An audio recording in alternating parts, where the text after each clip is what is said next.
கிராம மிஷனரி இயக்கம் வழங்கும் கிராமிய நேரம் என்ற இந்த நிகழ்ச்சிக்கு உங்களை அன்புடன் வரவேற்கிறோம்.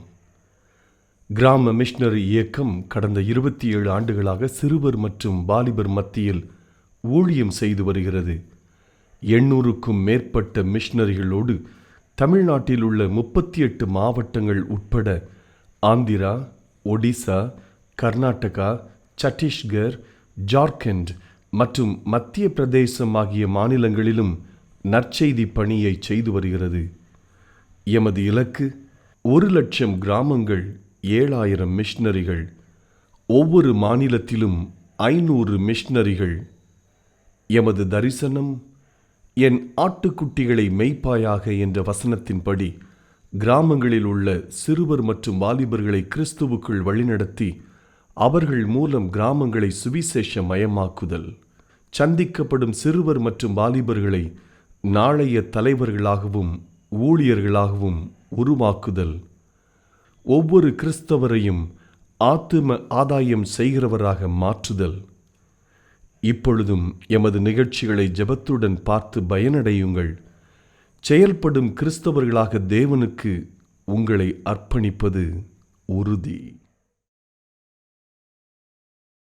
சும்மா இருக்காத, 1 மணி நேரமாவது சும்மா இருக்காத. அந்த 1 மணி நேரம் சும்மா இருக்கிற அந்த 1 மணி நேரத்தை ஏசப்பாவுக்கு கொடு என்று ஆண்டவர் அழைக்கிறார். ஐயா, ஊழியம் செய்யறதுக்கு ஒரு பாரம் இருக்கிறவங்க எல்லாம் ஊழியத்துக்கு வந்துடுறாங்க. என்ன பொறுத்த, நீ ஜெபித்தால் பிசாசின் பிடியுள்ளவர்கள் விடுதலையாவார்கள். நீ ஜெபித்தால், நீ கைகளை வைத்தால் வியாதிகள் சுகமடையும். 21 நாள் உபவாசம் இருக்க எதுக்கு? ஏசப்பாட்ட எங்க போய் நான் ஊழியம் செய்ய? அதான் சொல்லிட்டாருங்க, உலகம் முழுவதும் புறப்பட்டு போய் சுவிசேஷத்தை பிரசங்கம் பண்ண பாண்டார். இயேசு கிறிஸ்துவின் இனி நாமத்தினாலே கிராம மிஷனரி இயக்க குடும்பத்தின் சார்பாக கிராமிய நேரம் என்ற நிகழ்ச்சிக்கு உங்களை அன்போடு கூட வரவேற்கிறேன். எனக்காக நாங்கள் செய்து வருகிற ஊழியத்திற்காக நீங்கள் ஜெபிப்பீர்கள் என்று நான் கர்த்தருக்குள் நம்புகிறேன். உங்கள் ஜெபத்தை கேட்டு ஆண்டவர் பெரிய காரியங்களை செய்து வருகிறார். இப்பொழுதும் உங்களோடு கூட பேசும்படி ஆண்டவருடைய சமூகத்தில் நான் ஜெபித்த போது ஆண்டவர் மத்தேயு 20ஆம் அதிகாரத்தில் உள்ள ஒரு சம்பவத்தின் மூலம் உங்களோடு கூட பேசும்படி ஆண்டவர் எனக்கு சொல்லிக் கொடுத்தார். பாருங்கள், 1வது வசனத்திலிருந்து நீங்கள் வாசித்து பார்த்தீர்களானால், ஆண்டவர் திராட்சை தோட்டத்திற்கு வேலையாட்களை ஆண்டவருக்கு தேவை இருக்கிறது. அதிகாலையிலே அவர் அப்படியே புறப்படுகிறார். அங்கே பார்க்குறார், சும்மா இருக்கிறவங்கள பார்க்குறாரு. நீங்கள் மற்ற 20 அப்படியே வாசித்து பார்த்தீங்கன்னா 2ஆம் வசனத்தில் வேலையாட்களோடும் நாளொன்றுக்கு 1 பணம் கூலி பேசி அவர்களை தான் திராட்சை தோட்டத்திற்கு அனுப்பினார். 3ஆம் மணி வேளையில் அவன் புறப்பட்டு போய் கடை தெருவிலை சும்மா நிற்கிற வேறு சிலரை கண்டு, நீங்களும் திராட்சை தோட்டத்திற்கு போங்கள், நியாயமானபடி உங்களுக்கு கூலி கொடுப்பேன் என்றான். அவர்களும் போனார்கள். மறுபடியும் 6ஆம் 9ஆம் மணி வேளையிலும் அவன் போய் அப்படியே செய்தான். அல்லேலூயா. பாருங்க, சும்மா இருக்கிறவங்களெல்லாம் ஆண்டவர் கூப்பிடுறாருங்க. நீங்கள் வாங்க, ஏங்க சும்மா இருக்கிறீங்க, வேலை செய்ய வாங்க, திராட்சை தோட்டத்தில் நல்ல வேலை இருக்குதுங்க அப்படின்னு சொல்லி கூப்பிடுறாரு. பாருங்க, நம்ம இக்கால தமிழ்நாட்டு கிறிஸ்தவங்கிட்ட இப்படி சொன்னால் என்ன வேலை? ஆண்டவர் என்கிட்ட பேசட்டும், நான் கொஞ்சம் உபவாசம் இருந்து நான் ஜெபிச்சுக்கிறேன். கரெக்டாக ஆண்டவர் பேசணும் இல்லைங்க, நான் என்ன ஊழியம் செய்யணும்? ஆமாம், இதெல்லாம் எங்கெங்க? நீங்கள் ஒரு பெரிய தீர்க்கதரிசியா? சும்மா முதல்ல நீங்கள் ஒரு ஸ்டெப் எடுத்து வைக்கணுங்க. இப்போ திராட்சை தோட்டத்துக்கு வேலை கூப்பிட்றாரு, காலையிலேருந்து ஆளை கூப்பிட்றாரு. என்ன வேலைக்கு நீ வா, உனக்கு என்ன வேலை தெரியும், இன்டர்வியூவா பண்ணுறாரு? வேலை செய்கிறதுக்கு மனது இருக்கணுங்க. ஊழியம் செய்கிறதுக்கு ஒரு பாரம் இருக்கிறவங்க எல்லாம் ஊழியத்துக்கு வந்துடுறோங்க. என்னை பொறுத்தளவுக்கு சமாரியா ஸ்திரீட்ட போய் நீ பைபிள் காலேஜ் படிச்சிட்டியா, உனக்கு அழைப்பு இருக்குதா? அவள் ஒரே ஒரு பிரசங்கம் தான் கேட்குறா. ஒரு பிரசங்கத்தை கேட்டு முடிக்கல, ஏசனார் பற்றி சரியாகவே தெரில. இவ போய் என்ன சொல்கிறார், நீங்கள் வந்து பாருங்கள், அவர் தீர்க்கதரிசி தானா? அவ்வளோதான், ஒரு வரி பிரசங்கம் பண்ண தொடங்கிடுறாங்க. வந்த நோக்கத்தையே தண்ணி எடுக்க வரணும்னு சொல்லி வர்றா. அவள் வந்த குடத்தையே வச்சுட்டு போயிடுறா, ஊழியத்துக்கு போகிறா. அல்லேலூயா. அருமையான தேவனுடைய பிள்ளைகளை, உங்களுக்கு என்ன முடியுமோ அதை நம்ம செய்யணுங்க. திராட்சை தோட்டத்தில் என்னெல்லாம் வேலை இருக்குதுங்க, நீங்கள் சொல்லுங்கள் பார்க்கலாம். முதல்ல நல்ல களைகளாக இருக்குது, களை எடுக்கிற வேலையாக இருக்கலாம், வேலி அடிக்கிற வேலையாக இருக்கலாம், உழுகிற வேலையாக இருக்கலாம், விதைக்கிற வேலையாக இருக்கலாம், தண்ணீர் பாய்ச்சுகிற வேலையாக இருக்கலாம், அறுக்கிற ஒரு வேலையாக இருக்கலாம். எம்பிட்டு வேலைங்க ஊழியத்துலங்க. நிறைய ஊழியம் இருக்குதுங்க. நீ நிறைய பேர் என்ன நினைக்கிறாங்க, நான் ஊழியத்துக்கு அர்ப்பணிச்சுட்டேன், பிரசங்கம் மட்டும்தான் பண்ணுவேன். என்கிட்ட அப்படி ஊழியர்களே எங்களுக்கு தேவை கிடையாதுங்க. நான் மேடை ஏறி பிரசங்கம் மட்டும் பண்ணுவேங்கிறவன் எங்கள் ஊழியத்தில் இருக்கவே முடியாது. எல்லாம் செய்யணுங்க. அல்லேலூயா. எங்கள் ஊழியத்துக்கு வர்ற மிஸ்டரிகள் எல்லாம் காலையிலேருந்து நைட்டு வரைக்கும் ஏதாவது ஒரு வேலை நீ செய்யணும். நெற்றி வேர்வை கீழே சிந்தணுங்க. சுறுசுறுப்பாக இருக்கணுங்க. நீங்கள் வாங்கங்க, பாரம் இருக்குத வாங்க, ஊழியத்துக்கு வாங்க, ஏதாவது ஒரு வேலை பாருங்கள். ஊழியத்துலங்க பிரசங்கம் பண்ணுறது அது ஒரு வேலை, அது ஒரு ஊழியம். பாட்டு பாடுறது அது ஒரு ஊழியம். பரிந்து பேசுகிற மிஸ்டரிகள் தேவை. ஒன்றும் இல்லை, நீங்கள் வீட்டில் இருந்தே கூட பரிந்து பேசும் மிஸ்டரியாக எங்கள் ஊழியத்தில் உங்களை ஒப்பு கொடுக்கலாம். பரிந்து பேசும் மிஸ்டர் என்னன்னா அண்ணன் எஸ்தர் புஸ்தகத்தை வாசித்து பாருங்கள். அவர் 10 நிமிஷம், என்னுடைய பைபிள் ஞானப்படி பார்த்தா 10 நிமிஷம் ராஜாவை சந்திக்கிறா, பரிந்து பேசுகிறா. தன்னுடைய ஜனங்களுக்கு, ஆபத்தில் வருகிற ஜனங்களுக்கு 10 நிமிஷம் பரிந்து பேசுகிறா.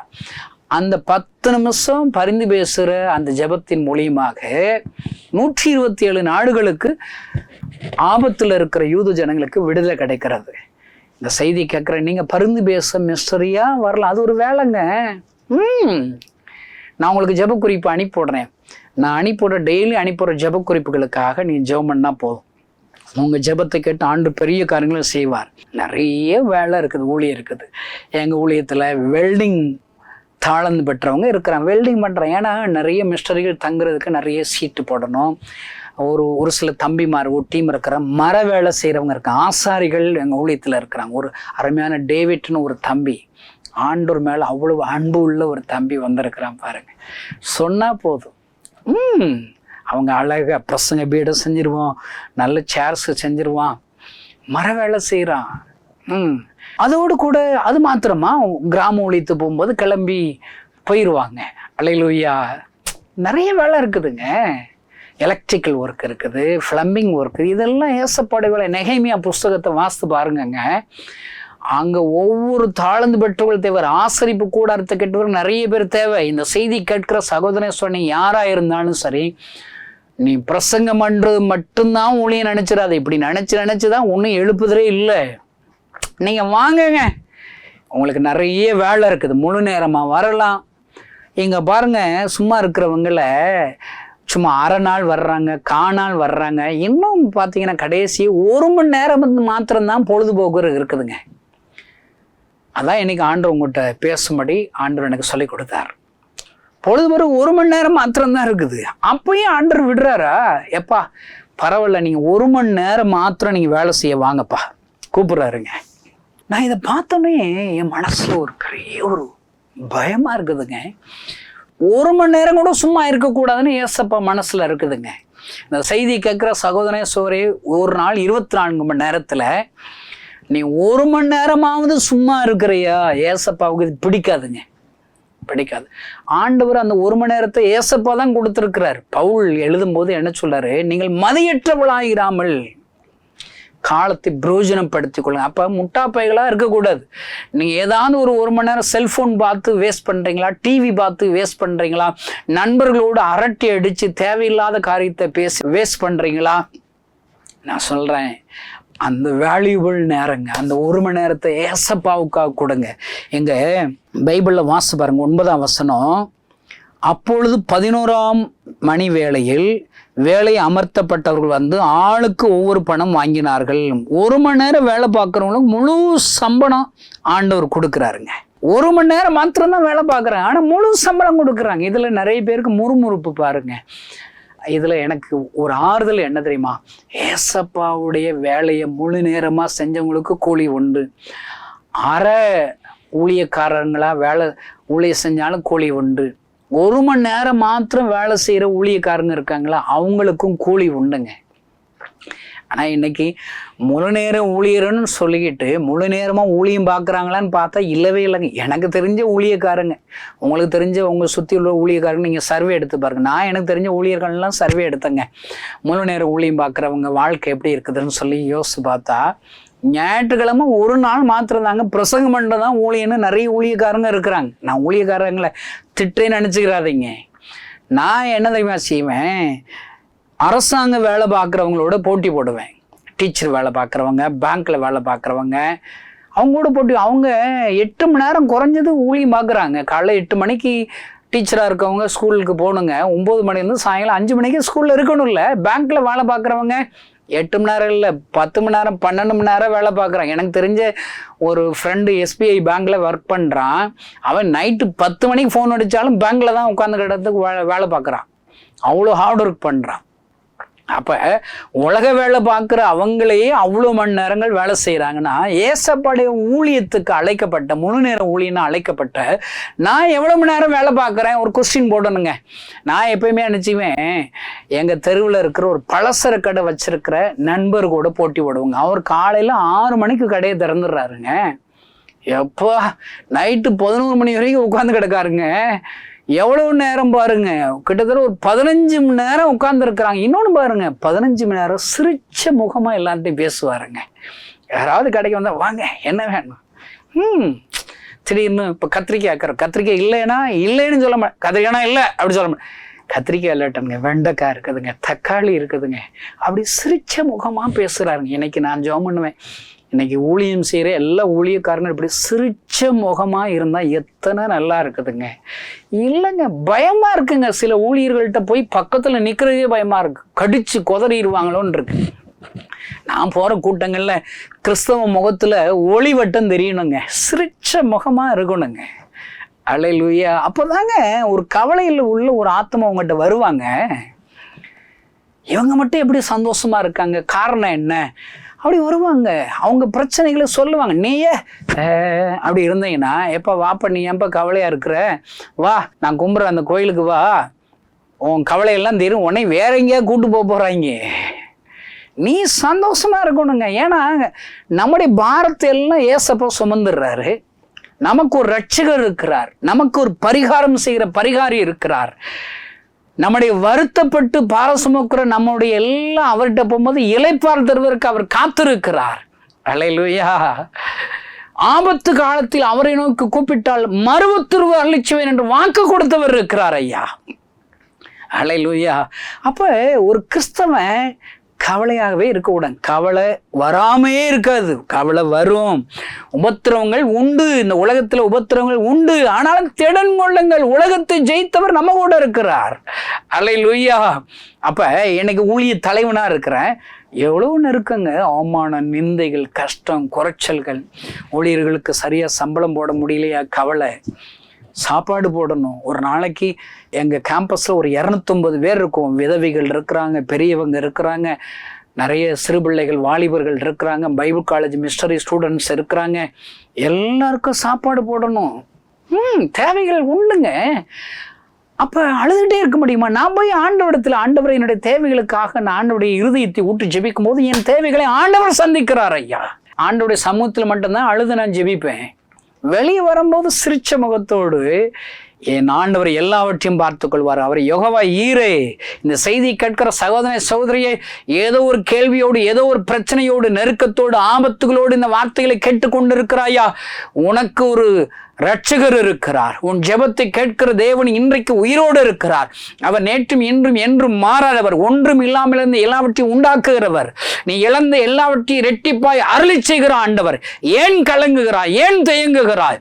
பயப்படாத, எனக்கு உன்னோடு கூட இருக்கிறேன் என்று வாக்கு கொடுத்த ஆண்டவர் உன்னோடு கூட பேசிக் கொண்டிருக்கிறார், உன் அருகில் தான் இருக்கிறார். அவர் என்ன வாக்குத்தத்தம் கொடுத்திருக்கிறார்? நான் உன்னை விட்டு விலகுவதும் இல்லை, உன்னை கைவிடுவதும் இல்லை. ஆமென். அல்லேலூயா.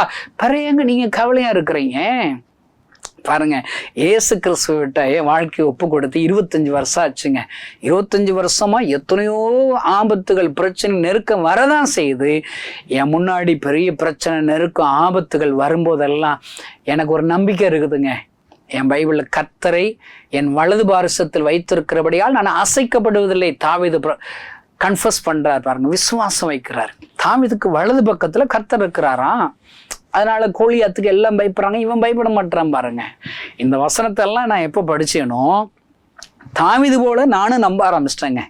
தாவீதுக்கு வலது பக்கத்துல கர்த்தர் இருந்தாருன்னா, இந்த டேவிட் கணேசனுக்கு வலது பக்கத்துல ஏசப்பா இருக்கிறாரு. நான் என்ன செய்வேன் தெரியுமா?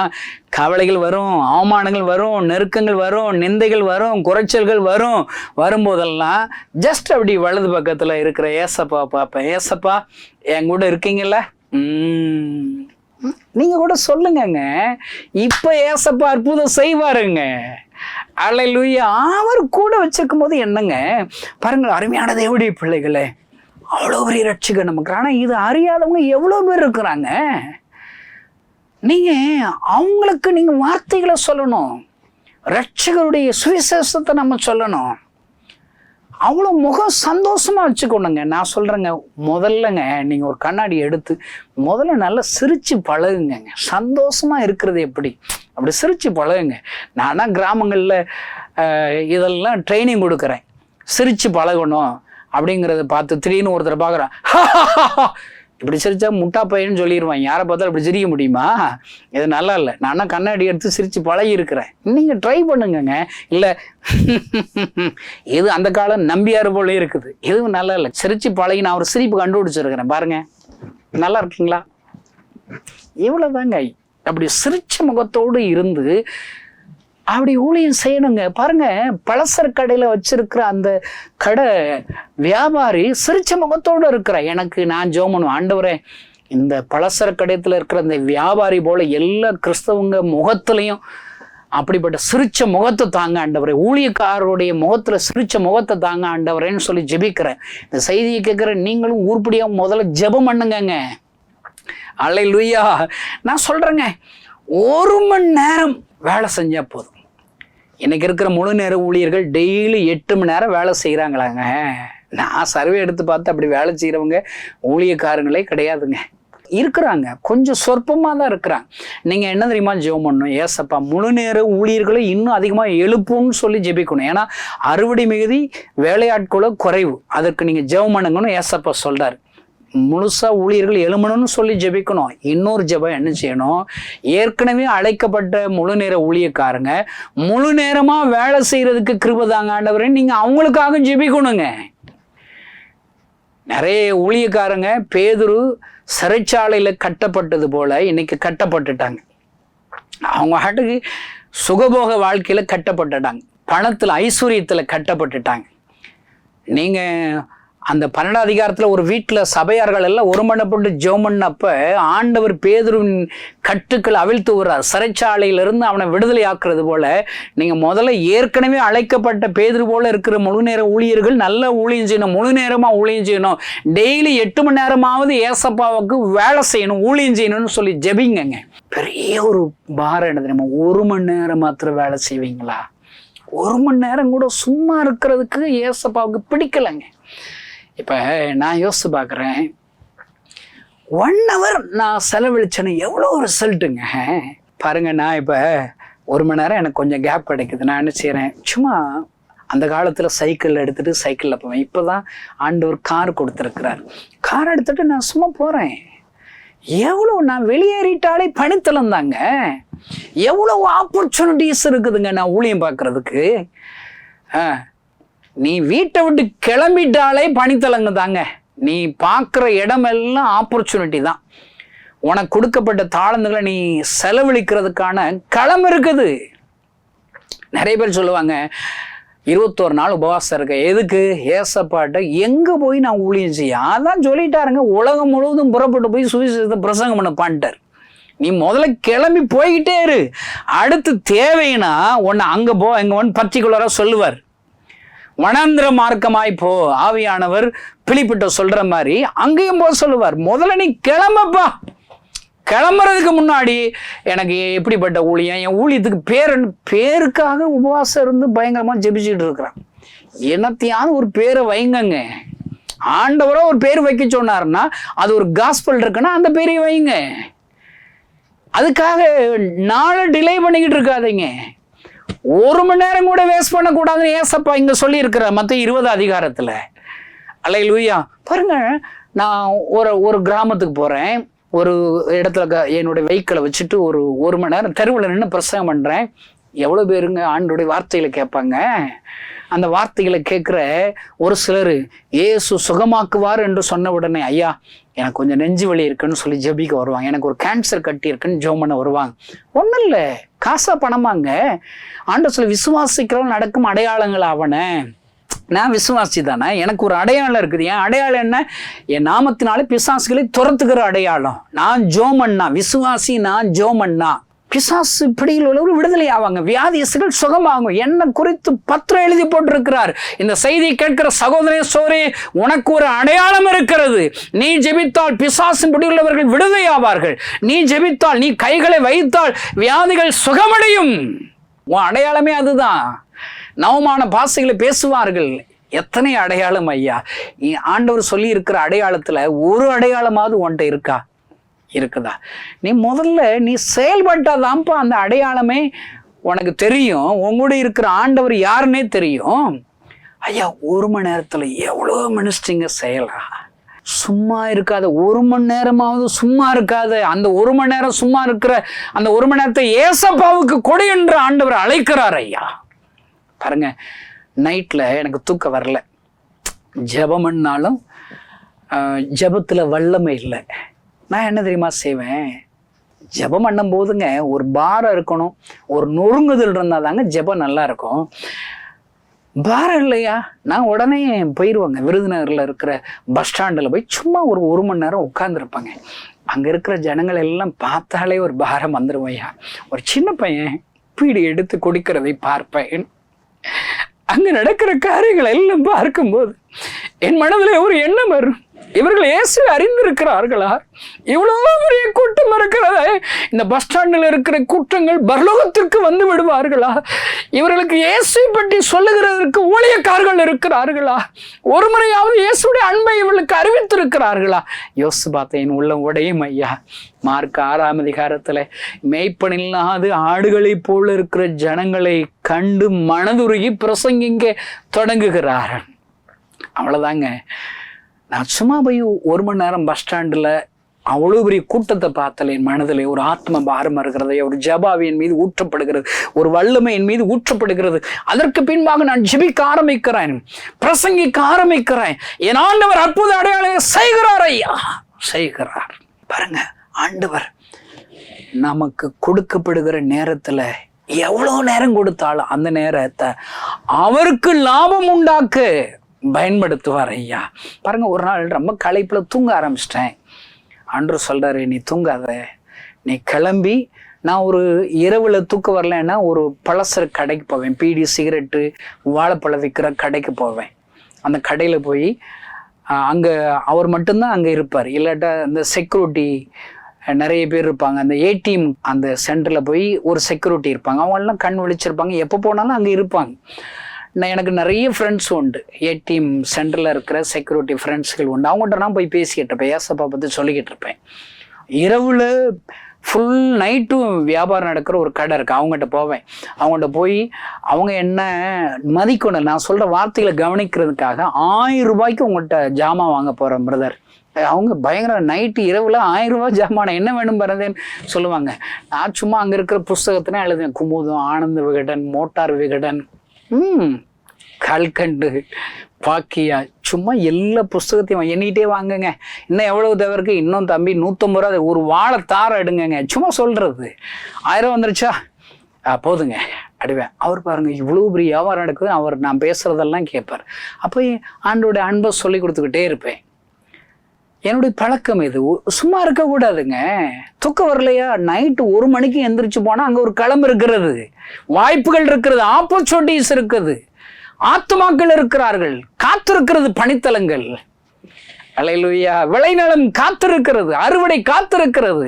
இந்த செய்தி கேட்கிற சகோதரன் சகோதரே, 1 மணி நேரம் சும்மா இருக்கிறாயா, நீ புறப்பட்டு போ. பாருங்க, என்னுடைய பழக்கது. திடீர்னு பார்த்தா ஒரு நாள் நல்ல தூங்குற ஆண்டவர் பேசுறாரு, நீ கிளம்பி நீ எப்பொழுதும் சந்திக்கிற அந்த கடைக்காரை போய் சந்திங்கிறார். ஆண்டவரை நாளைக்கு நான் பார்க்குறேன், இப்போ நான் தூக்கம் வருதுன்னு சொல்கிறேன். ஆண்டவரை நீ துரிதப்படுத்துகிறார். சரின்னு சொல்லி எந்திரிச்சு போனாங்க. பார்த்தா அந்த கடையெல்லாம் திறக்க ஆளை காணோம். எங்கடா போனான் அப்படின்னு சொல்லி எட்டி பார்த்தா அவன் ஏதோ அப்படி தண்ணி ஊற்றிக்கிட்டு இருக்கிறான். ஏசப்பா, இப்போ என்ன செய்ய, நீ ஏன் சாக விரும்புறேன்னு சொல்லி அவன்கிட்ட கேளு, அவன் சாக போறான்னு ஆண்டவர் சொல்றாரு. எந்திரியா கடைக்கார, எந்திரியா, நீ எதுவும் சாக போறியோ? ஏன்பா சாக போற? ஏசப்பா உன்னை நேசிக்கிறான்னு சொன்னேன். அழுகிறான். கணேசன், இப்பதான் நான் அந்த விஷத்தை எல்லாம் கலக்கிட்டு இருக்கேங்கிறான். எத்தனை அன்பையா! கொஞ்ச நேரத்தை என் ஆண்டவருக்காக கொடுத்த போது என் ஆண்டவர் என்னை பயன்படுத்தி சாக கடந்த ஒரு ஆத்மாவை காப்பாற்றுகிறாரே, ஜீவனை கொடுக்கிறாரே, ரட்சிப்பை கொடுக்கிறாரே. இந்த செய்தி கேட்கிற சகோதரனே சோதரே, எத்தனை ஒரு மணி நேரத்தை நீ சும்மா கழிக்கிறாய்? வாருங்கள், இயேசு அழைக்கிறார். அந்த ஒரு மணி நேரத்துல வேலை செய்யுங்க. ஒரு மணி நேரம் மிஸ்டரியா என் கூட நீங்க சேர்ந்துக்கோங்க. உங்களுக்கு நான் சொல்லி கொடுக்கிறேன், பழக்க வைக்கிறேன். கர்த்தர் நம்முடைய காலங்களிலேயே கர்த்தரே தேவன் என்பதை நிரூபிக்கிற ஒரு காலத்தை ஆண்டவர் நமக்கு தருவார் ஐயா. செய்தி கேட்கிற சகோதரன் சகோதரியை இப்பொழுது அர்ப்பணிப்பீர்கள். ஆண்டவரே, என்னுடைய வாழ்நாள் முழுவதிலும் எந்த நேரத்தையும் நான் வேஸ்ட் ஆக்க மாட்டேன், சும்மா இருக்க மாட்டேன். உமக்காக அந்த நேரங்களை, நான் சும்மா கழிக்கிற நேரங்களை உமக்காக கொடுக்கிறேன் என்று சொல்லி ஒப்பு கொடுப்போமா? பெரிய ஒரு எழுப்புதலை நம்மை கொண்டு செய்வார். கண்களை மூடி நாம் ஜெபிக்கலாம். பரலோகத்தில் இருக்கிற எங்கள் அன்பு தகப்பனே, ஒரு மணி நேரமாவது நாங்கள் சும்மா இருக்கிறதை நீங்க விரும்புகிற ஆண்டவர் அல்லப்பா. அந்த ஒரு மணி நேரத்தை உமக்காக கொடுக்க விரும்புகிறீரே. இந்த செய்தி கேட்கிற ஒவ்வொருவரும் சும்மா இருக்கிற நேரங்கள் எல்லாம் உமக்காக கொடுக்க உதவி செய்வீரா. விடுமுறை நாட்களை உமக்காக கொடுக்க உதவி செய்வீரா. எங்கள் தேசம் ஆண்டவரே, வலதைக்கும் இடதைக்கும் வித்தியாசம் தெரியாத கோடிக்கணக்கான இந்திய ஜனங்கள் உம்மை அறிந்து கொள்ளும்படி, இரட்சகராய் உம்மை கண்டு கொள்ளும்படி சும்மா இருக்கிற ஒவ்வொருவரையும் எடுத்து பயன்படுத்துவீராக. அவர்கள் மூலியமாக அற்புத அடையாளங்கள் நடக்கட்டும் ஆண்டவரே. பெரிய ஒரு எழுப்புதலை உண்டாக்கும் இயேசு நாமத்தினால் பிதாவே, ஆமென். இந்த செய்தி நிச்சயமாக உங்களை செயல்பட தூண்டிருக்கும் என விசுவாசிக்கிறோம். நீங்களும் எங்களோடு இணைந்து தேவனுக்காக ஏதாவது செய்ய விரும்புகிறீர்களா? கீழ்கண்ட எங்களது ஊழிய திட்டத்திற்காக ஜெபிக்க முன்வரலாமே. தமிழ்நாடு மற்றும் பிற மாநிலங்களிலும் ஆலயம் கட்ட தேவையாய் உள்ள 1000 கிராமங்களில் இடம் வாங்கி ஆலயம் கட்டப்பட ரூபாய் 5 லட்சமோ அல்லது அதில் ஒரு பகுதியோ கொடுத்து ஆலயம் கட்டி கொடுப்போர் எழும்ப ஜெபியுங்கள். சூனேமியால் எலிசாவுக்கு ஒரு அறை வீட்டை கட்டி கொடுத்தது போல புதிய மிஷனரிகள் தங்கி பயிற்சி எடுப்பதற்கு ரூபாய் 2 லட்சம் கொடுத்து ஒரு மிஷனரி வீட்டை கட்டி கொடுப்போர் எழும்ப ஜெபியுங்கள். நாம் சந்திக்கும் வாலிபர்கள் மற்றும் ஆரம்ப விசுவாசிகளை கிறிஸ்துவுக்குள் வளரச் செய்ய ரூபாய் 300 கொடுத்து முழு வேதாகமும் வாங்கி கொடுப்போர் எழும்ப ஜெபியுங்கள். நாம் பணி செய்யும் 8 மாநிலங்களிலும் உள்ள 880 மிஷனரிகளை மாதந்தோறும் ரூபாய் 10,000 கொடுத்தோ அல்லது இயன்ற காணிக்கையை கொடுத்தோ தாங்குவோர் எழும்ப ஜெபியுங்கள். தமிழ்நாடு மற்றும் பிற மாநிலங்களிலும் துரிதமாக சுவிசேஷம் அறிவிக்கவும் பின்தொடர் பணிக்காகவும் சுவிசேஷ வாகனங்கள் வாங்கி கொடுப்போர் எழும்ப ஜெபியுங்கள். தங்கள் வாலிப மற்றும் சிறு பிள்ளைகள் ரட்சிக்கப்பட, அபிஷேகிக்கப்பட மற்றும் இயேசுவுக்கு சாட்சியுள்ள பிள்ளைகளாக வளர கண்மணி பிள்ளைகள் இயேசுவுக்காக திட்டத்தில் தங்கள் பிள்ளைகளை இணைக்கிற பெற்றோர்கள் எழும்ப ஜெபியுங்கள். இந்தியா முழுவதிலும் இன்னும் துரிதமாக நம் மிஷனரி பணிகள் நடக்க மாதந்தோறும் அல்லது வருடத்திற்கு ஒரு முறையாவது ரூபாய் 1000 கொடுத்து எழுப்புதல் விரும்பும் பங்காளர் திட்டத்தில் இணைகிற அநேகர் எழும்ப ஜெபியுங்கள். மேலும் எங்களோடு தொடர்பு கொள்ள விரும்பினால் திரையில் காணும் எங்கள் முகவரியும் குறித்துக் கொள்ளுங்கள். கிராம மிஷனரி இயக்கம், தபால் பெட்டி எண் 51, விருதுநகர் 626001. இந்த நிகழ்ச்சியையோ அல்லது எங்கள் ஊழியத்தையோ நீங்கள் தாங்க விரும்பினால் எங்கள் தொலைபேசி எண்ணை குறித்துக் கொள்ளுங்கள். 7378 000 444. கர்த்தர் தாமே உங்களை ஆசீர்வதிப்பாராக.